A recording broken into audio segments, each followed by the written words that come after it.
This channel does not promote any violent, harmful, or illegal activities. All content provided by this channel is meant for an educational purpose only. আবারও টাকা উদ্ধার, কারি কারি টাকা। অন্ডাল বিমানবন্দরের সামনে একটা গাড়িতে উদ্ধার হয়েছে বান্ডিল বান্ডিল নোট। অন্ডাল বিমানবন্দরের সামনে একটি গাড়ি দেখে পুলিশের সন্দেহ হয়, তল্লাশি চালাতেই বেরিয়ে আসে তাড়া তাড়া নোট।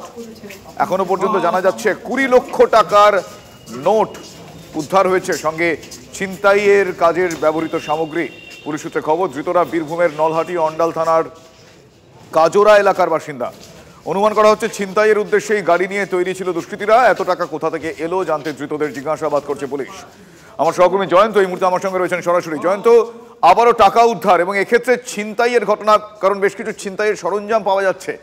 যাদেরকে আটক করা হয়েছে এখনো পর্যন্ত তাদের সম্বন্ধে বা তাদের গতিবিধি সংক্রান্ত কি কি তথ্য মিলছে? দেখো, অন্ডাল থানার পুলিশ হচ্ছে এই 4 জনকে গ্রেপ্তার করেছে।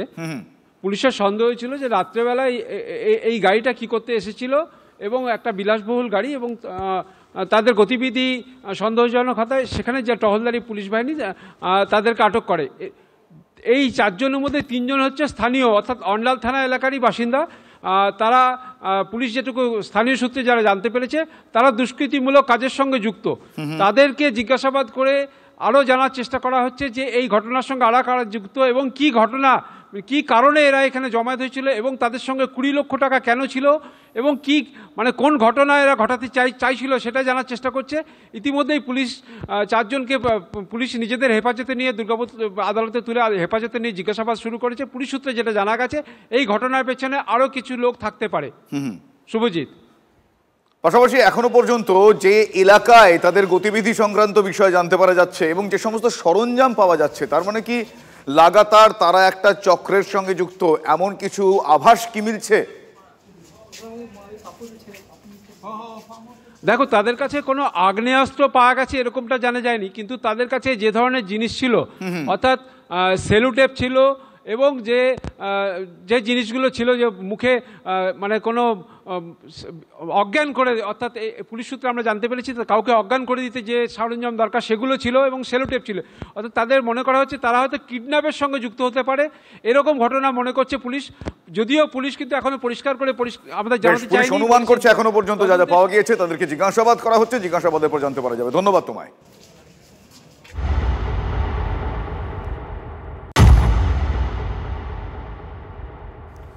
অন্যদিকে আনসারুল্লাহ বেঙ্গল টিম এবং এই আনসারুল্লাহ বেঙ্গল জঙ্গি গোষ্ঠী, এই জঙ্গি গোষ্ঠীকে নিয়ে সাম্প্রতিককালে দুশ্চিন্তা বেড়েছে। অসমে আবারও গ্রেফতার এই এবিটি জঙ্গি। কোকরাঝাড় জেলার জডিয়াগুড়ি থেকে গ্রেফতার করা হয়েছে এক ব্যক্তিকে, তার নাম গাজী রহমান। এই গাজী রহমান আনসারুল্লাহ বাংলা টিমের সদস্য। কোকরাঝাড়ের একটি স্লিপার সেলের মাথা বলে দাবি করছে অসম এসটিএফ। ধৃতের কাছ থেকে উদ্ধার হয়েছে আইইডি তৈরির সামগ্রী। পাওয়া গিয়েছে AK-47 24টি কার্তুজের খোল। বড়সড় নাশকতার ছক ছিল ধৃত এবিটি জঙ্গির, এমনটাই দাবি করছে অসম পুলিশের স্পেশাল ডিরেক্টর জেনারেল। আর এই নিয়ে অসম এসটিএফ এর হাতে এখনো পর্যন্ত গ্রেফতার 12 জন এবিটি আনসারুল্লাহ বেঙ্গলি টিমের জঙ্গি। উত্তর পূর্বে কতদূর তারা জঙ্গি জাল ছড়িয়েছে সে বিষয়ে খতিয়ে দেখা হচ্ছে। বিভিন্ন রাজ্যে জঙ্গি জালের তথ্য তালাশ করছেন তদন্তকারীরা। জিহাদি আনসারুল্লাহ বাংলা টিমের বিরুদ্ধে লাগাতার অভিযানে অসম পুলিশের এসটিএফ আরও একজনকে গ্রেপ্তার করলো। কোকরাঝাড় জেলার ভদিয়াগুড়ি এলাকা থেকে গ্রেপ্তার করা হলো গাজী রহমান বলে আনসারুল্লাহ বাংলা টিমের ওই এলাকার একটি স্লিপার সেলের সদস্যকে। পুলিশের দাবি গাজী রহমানের নাম প্রথমেই উঠে এসেছিল, কিন্তু দীর্ঘদিন ধরে সে পলাতক ছিল। শেষ পর্যন্ত কোকরাঝাড় পুলিশের সঙ্গে এসটিএফের যৌথ অভিযানে এদিন ভোরবেলায় তাকে গ্রেপ্তার করা হয়েছে কোকরাঝাড় এলাকা থেকে এবং তাকে জিজ্ঞাসাবাদ করা শুরু হয়েছে। এবং যেটা জানা যাচ্ছে যে বাকি 11 জনকে যে গ্রেপ্তার করা হয়েছে তাদের সঙ্গে এই গাজী রহমানের নিয়মিত যোগাযোগ ছিল। ক্যামেরায় মাখনের সঙ্গে সিজার, TV9 বাংলা। অন্যদিকে বাংলাদেশি চিহ্নিতকরণে রাজ্য পুলিশের দ্বারস্থ এবার দিল্লি পুলিশ। বাংলার পুলিশের রিপোর্টেই সন্দেহভাজনদের নাগরিকত্ব নির্ভর করে।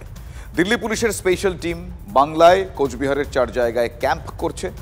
পরিচয়পত্রে সন্দেহ হলে তথ্য তালাশ দিল্লি পুলিশের। বাংলায় ভিটেমাটি পরিজন আছে কিনা খোঁজ খবর দিল্লি পুলিশের। 28শে ডিসেম্বর পর্যন্ত 6000-এরও বেশি সন্দেহভাজনদের তথ্য তালাশ করা হয়েছে। গত 3 সপ্তাহে 15 জন বাংলাদেশি চিহ্নিত হয়েছেন। নির্বাসনের প্রক্রিয়াও ইতিমধ্যে শুরু হয়ে গিয়েছে।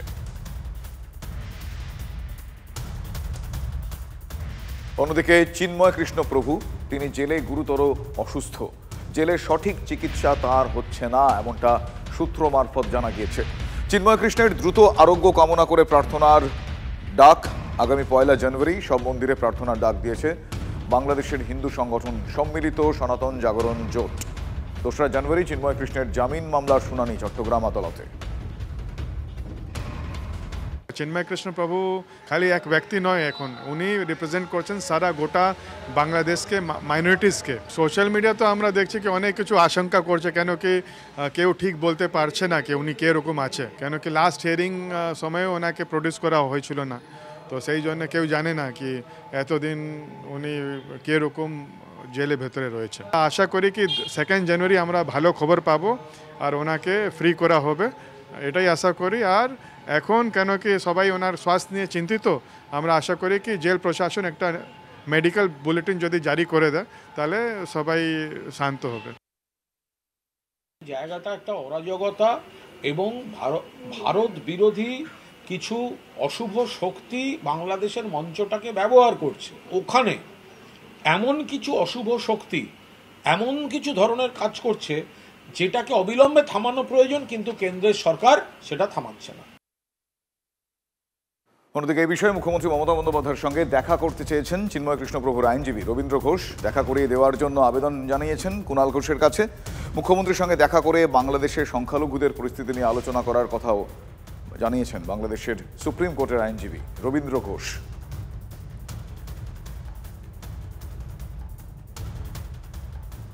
বাংলাদেশের রাজনীতিতে এককালে কোট আনকোট বন্ধু হিসেবেই বিবেচিত হতো জামায়াত ইসলামী এবং বিএনপি।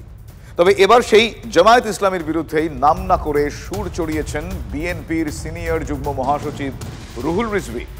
এমনকি জামায়াতের নাম না উল্লেখ করে তিনি ওই পার্টিকে পায়ের রগ কাটা পার্টি, ৭১-এর বিরোধী পার্টি বলে আখ্যা দিয়ে তুলোধনা করেছেন।